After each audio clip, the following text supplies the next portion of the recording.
Bonjour amis poissons, alors me voici avec vous aujourd'hui pour vos énergies du mois d'août 2020. Donc nous allons voir ensemble les cartes qui vont tomber pour vous amis poissons, pour connaître un petit peu vos énergies ressenties pour le mois d'août 2020, ainsi que peut-être des conseils pour vous pour avancer positivement tout en bienveillance, voir un petit peu les cartes, ce que le tarot vous donne comme conseil. Et à la fin, je vous tirerai une petite carte aussi du petit oracle victorien d'Eve Corrigan, qui sont donc des petites cartes à messages. Messages personnels, bien entendu. Hop. Voilà pour vous les poissons. On y va.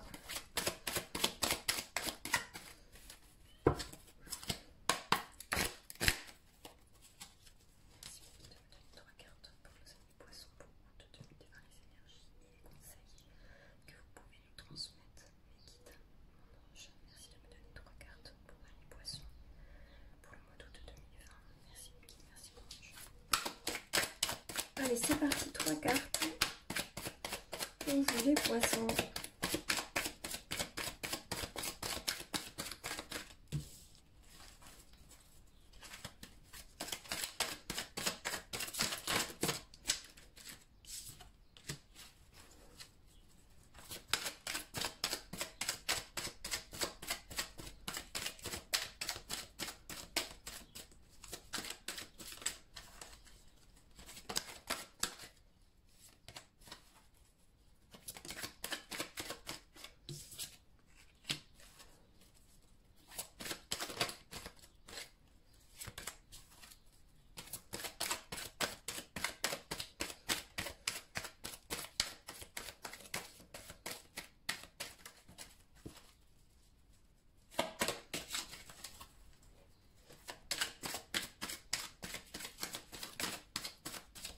Allez, une troisième carte, s'il vous plaît. Ah, merci. Alors, pour les poissons, qu'est-ce qu'on a de beau? L'ermite, la reine de bâton. Donc, on est sur une arcane majeure, une arcane mineure dans l'élément du feu. Et encore une arcane majeure avec la grande prêtresse. Alors, amis poissons, donc nous sommes avec l'ermite. L'ermite, c'est quelqu'un qui va être beaucoup dans l'introspection. Il a tendance un peu à se mettre dans un état comment dire, de solitude en fait. Donc il se met donc dans un travail d'introspection, il va rechercher au fond de lui, dans son monde intérieur, pour connaître en fait les réponses à ses questions, pour connaître comment il va avancer vers son but, vers un avenir prochain. Il est en quête en fait, il est en quête de quelque chose. Il a tourné le dos à son passé, à tout ce qu'il y a derrière, il a tourné le dos au bruit et à certaines distractions du monde réel, ici sur Terre, dans le lien matériel, on va dire. Et donc il se referme sur lui-même pour chercher une certaine force intérieure. Donc il a tendance, voilà, à prendre sa petite lumière, sa petite lanterne, pour avancer. Il a beaucoup de sagesse en fait.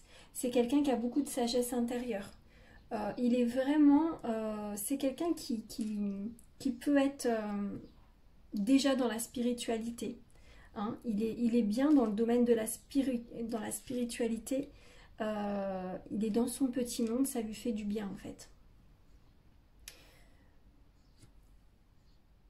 Alors il a envie d'avancer, hein, ça peut être un chemin assez long, on va dire, mais il garde espoir. Il garde espoir, il connaît son moi intérieur, il sait qu'il a certaines capacités en lui qui vont l'aider à avancer. Même si, parce que l'ermite c'est quand même quelqu'un qui parfois peut prendre certains chemins sans vraiment savoir où il va, mais c'est pas grave en fait, parce que il a envie d'avancer, il a envie de laisser derrière lui le passé. Alors attention quand même, attention de pas être dans un certain déséquilibre. Il va falloir harmoniser certaines choses autour de vous aussi pour garder un certain équilibre dans votre vie. Ensuite, avec la reine de bâton, on va être donc dans une énergie féminine qui nous parle justement d'équilibre et de modérer en fait cet équilibre. Voilà, donc on est en accord quand même avec l'ermite qui dit voilà qu'il faut arriver à se stabiliser, il faut arriver à stabiliser quelque chose en ce moment dans votre vie actuelle, professionnelle, sentimentale, personnelle.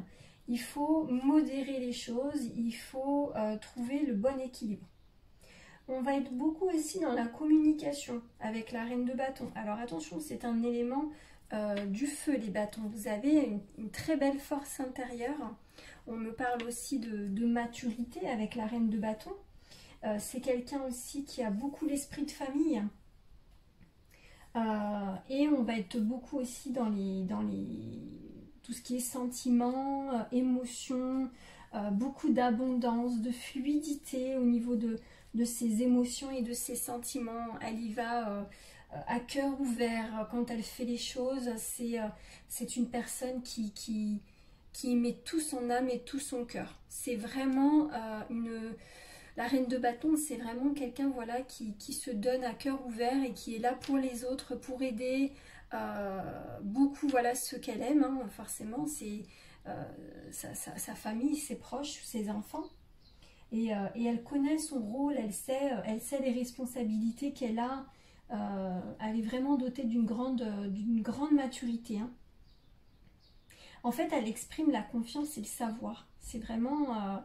elle sait gérer beaucoup de situations. Donc là, les situations qu'il y a autour de vous, vous savez totalement les gérer en fait.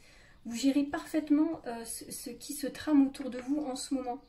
On va être beaucoup ici dans cette guidance c'est vraiment une guidance de bienveillance, de sagesse, parce que la grande prêtresse, c'est quelqu'un qui s'ouvre aux autres, qui est très...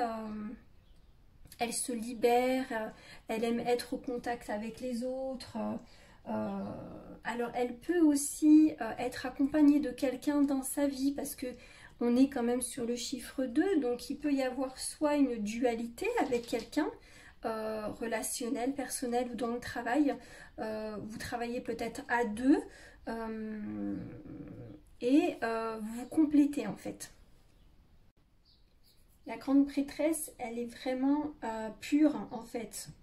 On est dans une personne qui aime toujours apprendre, toujours être dans la connaissance des choses. Donc elle va chercher toujours à évoluer ou à avancer, étudier. On est dans la connaissance et dans le savoir et dans la pureté.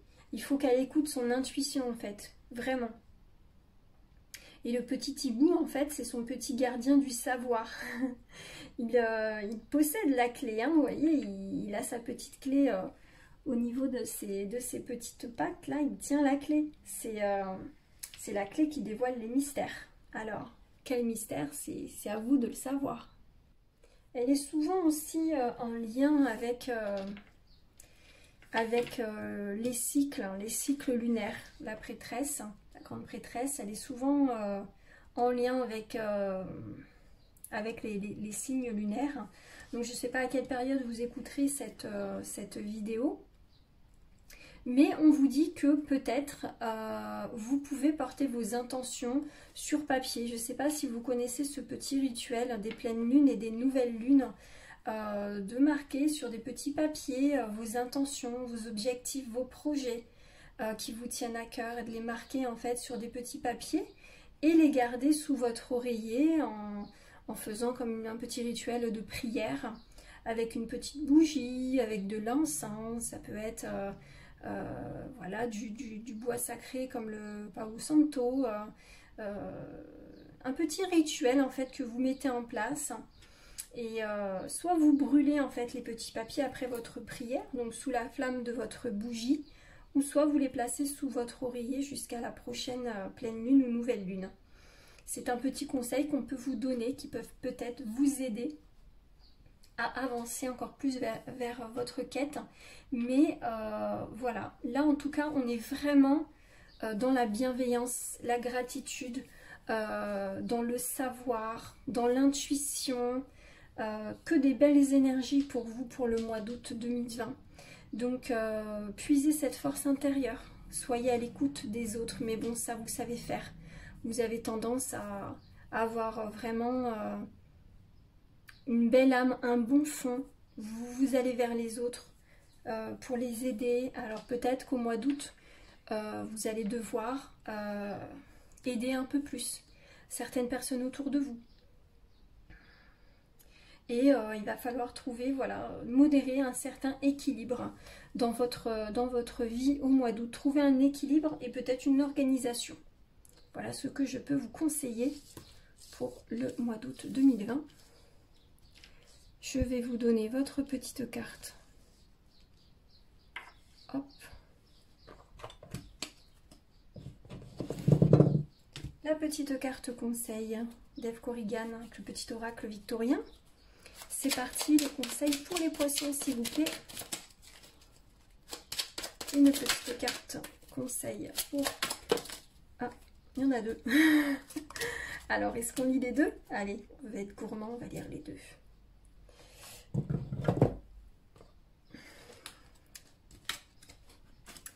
Alors, on a l'homme de loi. Avec discernement et honnêteté, il évalue toutes les possibilités avant d'en juger. En cet instant, demande-toi ce qui est juste et éclairé. Donc, nous avons des mots-clés dans ce petit message. Discernement, honnêteté, juger et juste. Donc, il faut que vous soyez juste dans vos jugements, dans vos discernements. Continuez à être honnête. De toute façon, vous êtes quelqu'un... Voilà, qui est beaucoup dans la communication, donc vous avez tendance peut-être à être honnête avec eux. Donc soyez honnête avec les gens qui vous entourent. Il évalue toutes les possibilités avant d'en juger. Voilà. En cet instant, demande-toi ce qui est juste et éclairé. Alors, qu'est-ce qui est juste en toi, en vous? Et qu'est-ce qui éclaire ta vie? Toi-même à la réponse, je pense, à l'intérieur de toi. Hein? Le petit hibou à la clé des secrets. Très beau message. Et on a la mécanique du temps. Ni en avance, ni en retard, sans aucune défaillance, le temps des jolies choses arrive toujours à temps. Patience. Voilà, patience est le mot d'ordre pour toi, ami poisson, aujourd'hui. Très belle carte aussi. Toutes les bonnes choses arriveront au bon moment, en fait. Hein. Voilà. Deux petites cartes super jolies, deux petits messages. Hop, c'est un peu flou. Voilà pour vous, amis poissons. J'espère que cela vous aura parlé un petit peu. N'hésitez pas à liker ou à commenter si vous en avez envie et à vous abonner en cliquant sur la petite cloche. Je vous dis à très bientôt. Merci.